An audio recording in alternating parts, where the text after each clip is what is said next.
በዚህ ጥያቄ ውስጥ የኤክስ ዋጋ ፈልገን ማግኘት አለብን። የኤክስ ዋጋ ለማግኘት here we have to remind the powers of product rule. A the power of n times a the power of m, which is equal to a the power of n plus m. So we should have to apply these rules on the above equation, right?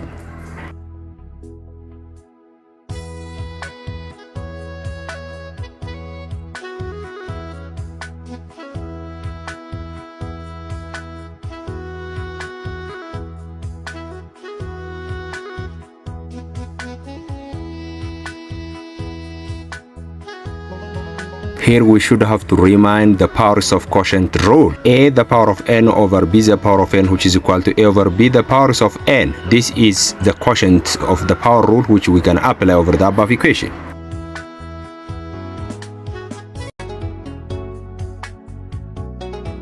እዚህ ጋም the power of negative rule የሚባል ማስታወስ አለብን። ይሄንን ለመስራት a the power of x ማለት 1 over a the power of negative x ማለት ነው፣ ወይም 1 over b the power of x ማለት b the power of negative x ማለት ነው። ይሄንን አፕላይ ማድረግ አለብን እዚህ የላይኛው ኢኩዌሽን ላይ።